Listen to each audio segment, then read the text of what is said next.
We are in the first early phase of the war, so it is difficult to see how it will play out. But a few things can already be said. Number one, the law of unintended consequences might have already kicked in. President Trump started this war by saying that his war objective was regime change. Instead, the assassination of Ayatollah Khamenei may have actually strengthened the Islamic regime. Ayatollah Khamenei now has risen in the Shia iconography from a leader, from an imam, to a shaheed or to a martyr. Now that is a very powerful symbol, and the Iranian government has just issued a statement saying that his death will become, quote unquote, a living nightmare for those who killed him. Now, whether this will happen or not, only time will tell. But so far, one thing I think should be made very clear. Iran is not a Venezuela. Venezuela was run by fake socialists. Iran, to the best of my knowledge, is not run by fake Shias. They actually believe in their doctrine. They believe in their version of Iranian nationalism. They believe in their version of Iranian identity. And they believe that this is unprovoked aggression against them.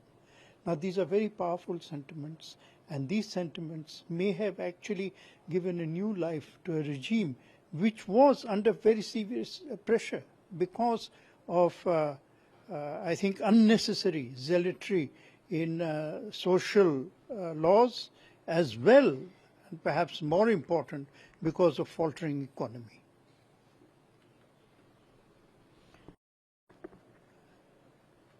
President Trump urged the people of Iran to rise against the regime after the death of Ayatollah Khamenei. Instead, the people in city after city seem to have risen against the American position and the American policy and the American war.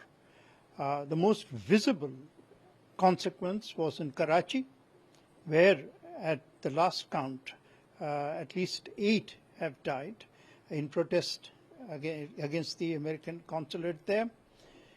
But these events have exposed the colossal strategic stupidity of Pakistan's Field Marshal Asim Munir, who, at a time of high volatility, not only indulged in naked aggression against Afghanistan, but also did so publicly by presuming the backing of foreign forces like his American allies.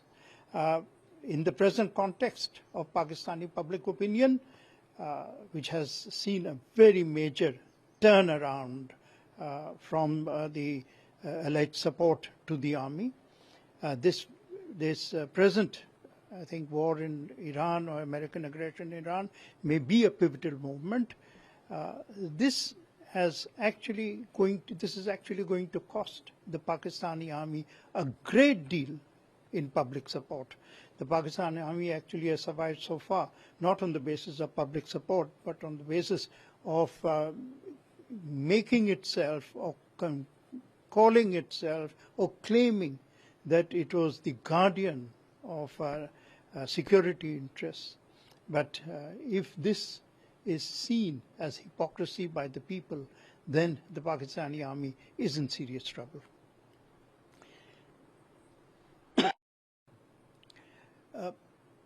The war that we are seeing is actually a part of a much larger conflagration. This conflagration is now what I have defined earlier as the war of the 4 or 5 seas, from the Mediterranean, the Black Sea, the Caspian Sea, the Red Sea, and the Arabian Sea. The Indian Muslims must consider themselves fortunate, because they are the only Muslims in this region who are not trapped in a war zone. And this is because of the judicious Indian policy for many years, Indian policy of believing in non-aggression, believing in keeping the interests of India above the tactical advantages of any alliance. It is because India has always believed in balance rather than in tilting towards one side or the other. India has held its ground even when President Trump launched what is now being called the tariff war against India. Prime Minister Modi stood up to that, and the dividends are now evident because the world respects a country which stands up for its right and which has never ever provoked or indulged in aggression. These cardinal points of the Indian foreign policy have stood our country in good stead and stood the people of India in very good stead. President Trump has called, of course, for regime change, but in another statement he said that if Iran attacked America, then there would be unprecedented devastation. This use of the word unprecedented is not merely intriguing, it is perhaps frightening. Because the only thing that has not happened in the history of wars from the Second World War through Vietnam, through Iraq, through the recent conflicts that we have seen, the only thing that has not happened is nuclear devastation. This has not happened after the Americans used the bomb in Japan to end the Second World War. Since then, the world has been preserved.